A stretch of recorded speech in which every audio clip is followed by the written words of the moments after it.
कुछ मामलात ऐसे हैं जो बराह रास्त पॉलिटिक्स जिनको और पर्टिकुलरली इलेक्शंस, क्योंकि हम वोटर भी हैं, वो हमें इफेक्ट करते हैं बाद में। अगला जब लीडरशिप हम चूज कर लेते हैं और वो लीडरशिप लोगों के लिए कुछ नहीं करती, तो जो लोग सबसे ज्यादा सफर करते हैं, मैंने ये देखा है, वो तो हाउस वाइफ्स हैं।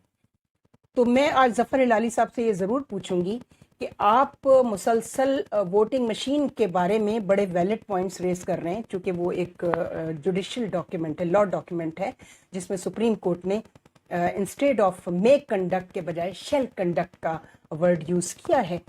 तो उस हवाले से इन्होंने बहुत अच्छी बात की है।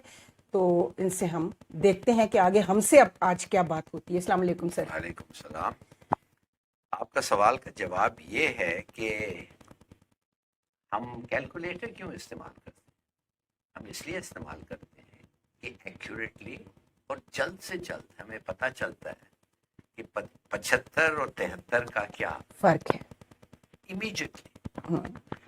तो अगर आपके पास एक मशीन हो जो वोट्स जैसे कास्ट होते हैं वो गिनती भी कर सकते हैं, और एक बटन पे वो प्रिंट भी हो सकता है, और दूसरे बटन पे वो बाहर भी भेजा जा सकता है, तो फिर जिस दिन वोटिंग खत्म होती है 15 मिनट के अंदर अंदर आपको फैसला आ जाता है। दूसरी बात क्या है मशीन के बारे में जो मैं समझता हूँ कि पाकिस्तान ऐसा कौम है जिसमें 10 मिलियन पाकिस्तानी बाहर हैं मुल्क के, और ये 10 मिलियन जो हैं ये फंडामेंटली इम्पोर्टेंट है पाकिस्तान के लिए कि इनके पैसे से फॉरेन एक्सचेंज आता है, और इनके पैसे से हम फिर इंपोर्ट करते हैं वो चीजें जो हमें बड़ी जरूरत होती है। एग्जैक्टली। तो अगर आप मुझसे पूछें तो मैं समझता हूँ इनसे ज्यादा कीमती वोट क्या हो सकता है? बिल्कुल। अच्छा, बिल्कुल। अगर वो आप मानती हैं तो इनको हमने कब से 50-40 साल से बाहर क्यों रखा हुआ है? माने इनको अब तक हमने वोट क्यों नहीं दिया?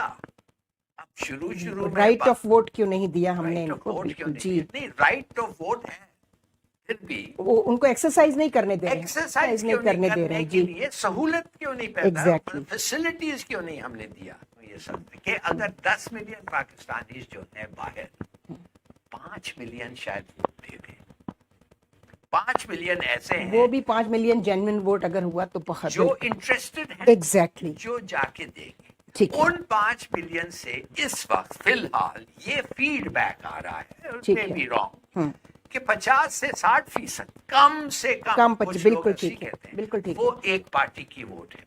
यानी जिस पार्टी को सूट नहीं कर रहा है ओवरसीज पाकिस्तानी का वोट, वो कहती है नहीं, ये नहीं होना चाहिए। 2017 का जो लॉ बना है उसमें इलेक्शन कमीशन और पार्लियामेंट के कंसेंसस से बना है। फिर सुप्रीम कोर्ट ने उस पर शेल का लफ्ज यूज किया, not may conduct but shall. मगर आप मुझे बताएं सुप्रीम कोर्ट को शेल का लफ्ज यूज, शाल का यूज करने का जरूरत क्या था? इट्स वेरी सिंपल नाजी, खुद देखिए प्लीज अंडरस्टैंड। यस, जब आपके पास एक सहूलत है, there is a mode of travelling from A to B very quickly, आप क्यों ऐसे जाएंगे जब आप डायरेक्टली जा सकते हैं? जी, मैं देख रही हूँ बहुत सारे एक्सक्यूजेस दिए जा रहे हैं अब मशीन के लिए भी। Yes, yes. तो आप सोचें तो 20 साल से मशीन है और हम कुछ कर सकते थे, शायद सक्सेसफुली नहीं कर सकते थे, शायद उसमें भी स्लोली ग्रेजुअली हो जाता। आप मगर आपको 2017 में एक मैंडेट दिया था कि करो शैल, ठीक है, not may conduct, shall. Yes. उस दिन के बाद 50 बाय इलेक्शंस हुए हैं, पता नहीं कितने कैंटोनमेंट बोर्ड इलेक्शंस हुए हैं, पता नहीं कितने लोकल बॉडीज इलेक्शंस हुए हैं, मगर आप एक में भी नहीं इस्तेमाल किया। आप कह रही थी मुझे कि बांग्लादेश में एक ऐसा सिस्टम ऑफ वोटिंग है जो वोटर टर्नआउट को इनकरेज करता है। जी, जो लोगों को इनकरेज करता है। आओ बताओ तुम क्या चाहते हो। बांग्लादेश मॉडल ये है सर कि आपके बैलेट पेपर के अंदर 2 कॉलम होते हैं, यस एंड नो, ठीक है। उससे वोटर टर्नआउट बढ़ता है, वोटर पार्टिसिपेशन बढ़ती है। लोग कहते हैं ठीक है, हमें चॉइस का मौका दिया जा रहा है, तो हम यस के साथ, जिसको हम नहीं चाहते हम उसको नो भी करेंगे, ठीक है। माने हम अपना दिल का राज निकाल सकते हैं और कहते हैं उनका राइट है, सक्सेसफुल नहीं किया, तुम करप्ट थे, ठीक है ना, हमने लास्ट टाइम तुम्हें वोट दिया था, ठीक है, और हम हम तुम्हें नो करते हैं। अब होता क्या है कि एक यस के कॉलम में अगर जफर हिलाली साहब पीटीआई से कंटेस्ट कर रहे हैं और उनके पास 1 करोड़ वोट हैं, ठीक है ना, उनके सूबे से, पूरे सूबे से, उनके मुकाबले में नसरीन परवेज कंटेस्ट कर रही हैं, लेकिन उनका कंडक्ट पिछले इलेक्शन में बहुत खराब रहा है, तो वोटर सिर्फ यस पे जफर हिलाली साहब को यस करके वापस नहीं आएगा, वो नसरीन परवेज को नो भी करेगा, फिर वोट काउंट होगा नो का। अगर नो का वोट 1 करोड़ 10 लाख है तो जफर हिलाली साहब लूज कर जाएंगे, नसरीन परवेज लूज कर जाएंगी, आप विन कर जाएंगे।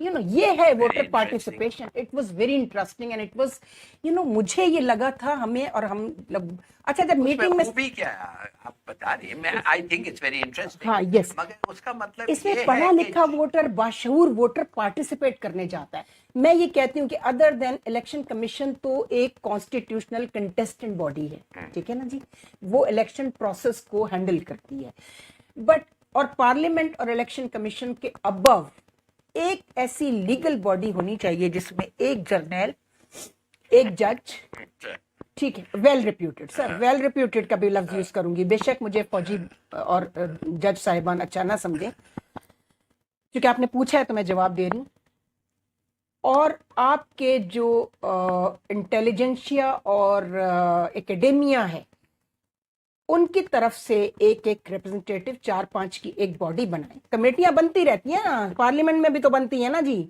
बहुत सारे मामला पे। एक अबव जो इन पर सर्विंग जज होना चाहिए सर, सर्विंग जर्नल होना चाहिए, सर्विंग प्रोफेसर होना चाहिए यूनिवर्सिटी का, वेल रिप्यूटेड,